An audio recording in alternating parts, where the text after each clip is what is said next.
Bora lá então, vamos conversar sobre as últimas de Grêmio.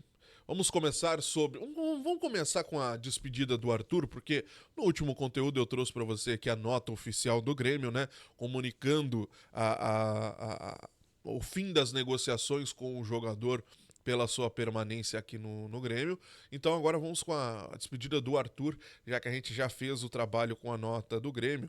Olha só, a despedida dele foi publicada no Instagram, onde ele diz: chega ao fim mais um capítulo da minha história com o Grêmio.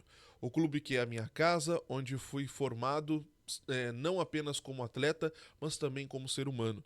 Mesmo chegando em um momento difícil para o clube, sempre repeti que, naquela circunstância, eu precisava mais do Grêmio do que o Grêmio de mim.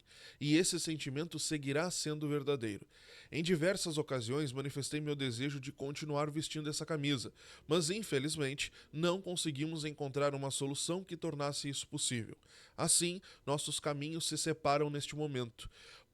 Parto com a consciência tranquila, gratidão no coração e a mesma paixão de sempre por esta instituição que faz parte da minha vida. Obrigado por tudo, Grêmio. A despedida que o Arthur fez, colocando ali uma publicação nas redes sociais.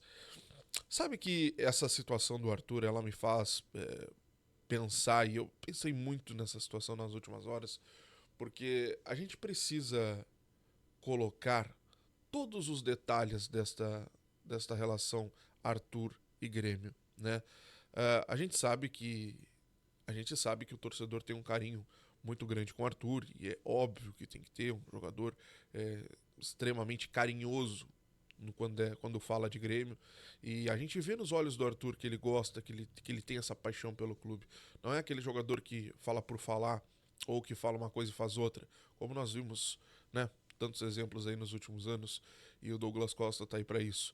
Mas o Arthur, quando ele veio pro Grêmio, ele veio num momento que o Grêmio precisava do Arthur, e disso todo mundo sabe e ninguém é capaz de negar. Mas o Arthur também precisava do Grêmio.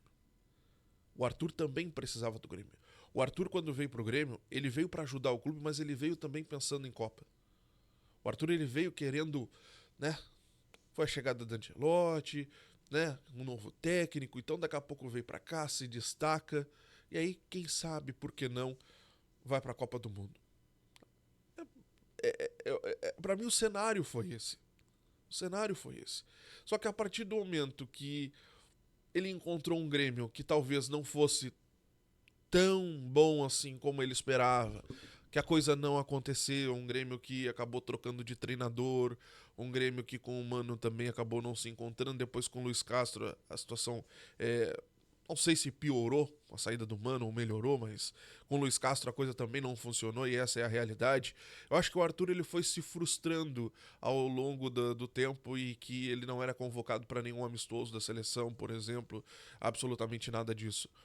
E quando ele foi vendo a realidade do Grêmio nesse momento, que não disputa nada, que é um time que não tem condições de ir para as cabeças, é um time que não tem condição nesse momento de brigar por uma mísera sul-americana. Então eu acho que aí foi, sabe, foi indo, até chegar ao limite. Eu não tenho dúvida que o Arthur gostaria de permanecer no Grêmio. Só que uma coisa a gente tem que separar. Uma coisa é o jogador gostar do clube. Uma coisa é o jogador ter gratidão.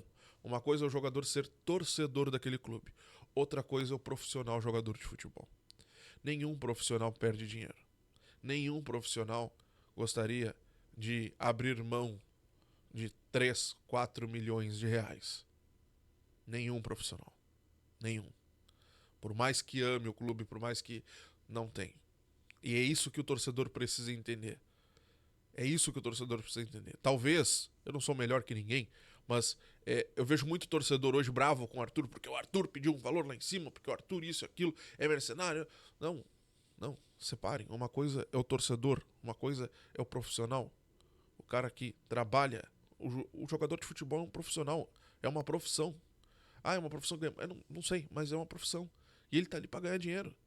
O Arthur, daqui a 10 anos, não vai estar jogando, não vai estar ganhando nem metade, talvez, do que ele vai estar ganhando agora. E eu não tô falando por maldade, não que falte futebol, não, é porque o futebol é assim. O Arthur tá com 28, 29. Daqui a 10 anos ele vai estar com 38, 39. Ele não vai estar mais no seu auge. O auge do Arthur é agora. Se ele quiser fazer grana, é agora. E tudo isso pesa. Não só pela vontade, pela cabeça do jogador, mas o empresário que fica, Arthur, tá na hora, né? Família, todo mundo. Então, assim, não tem errado nessa história. Não tem errado. Não tem errado. A direção errou no início do ano nas contratações? Errou nas contratações. E eu concordo plenamente com você. Só que tem uma coisa que a gente precisa separar também. A gente precisa separar. Os 100 milhões que a direção gasta no início do ano, fazendo contratações de Nardoni, fazendo as contratações do TT, fazendo contratações de Enamorado, de Pérez, são 6 milhões que o Grêmio vai pagando a cada 4, 5 meses ao longo de 4, 5 anos. E o Arthur, o Grêmio teria que pagar 3 milhões de reais por mês. Uma coisa é tu ter uma folga de 3, 4 meses para pagar aqueles valores. Outra coisa é tu ter essa remuneração mensal que tu não vai conseguir cumprir. Gente, o Grêmio tem salários... O Grêmio estava com salários atrasados. O Grêmio chegou a ter... Aliás, o Grêmio tem ainda direitos de imagem atrasados dos jogadores. Se o Grêmio não consegue manter a folha que tem hoje, vai aumentar? Não, né? Não. Tem que ter responsabilidade fiscal. Só que tem uma coisa também. O Grêmio precisa entender o tamanho do time que tem nas mãos. Porque esse time do Grêmio é sofrível. Esse time do Grêmio é horrível. Horrível. E nessa parada para a Copa do Mundo não vai ter mágica. O Luiz Castro não vai... Agora vai. Não vai. Não serão 4 semanas de treinamento que farão o Grêmio virar o Real Madrid dos Pampas para o segundo semestre. O time é ruim. O William não joga nada. O William é morto dentro de campo. O Caio Paulista é um morto dentro de campo. O Pérez é um morto dentro de campo. O Nardoni foram 40 milhões de reais que o Grêmio vai pagar, mas que o Grêmio jogou pela janela até agora. Precisa se entender a relação financeira que o Grêmio tem hoje com o time. Precisa. O torcedor não é burro. O torcedor sabe que o Grêmio, se continuar nessa pegada, vai quebrar. Vai ser vendido a troco de nada por qualquer porcaria de SAF. Mas a direção também precisa entender e buscar soluções para que o Grêmio não caia para a segunda divisão. Porque com esse time o risco é gigantesco. A culpa não é do Arthur. A culpa não é somente desta direção. Mas hoje a bomba está nas mãos deles.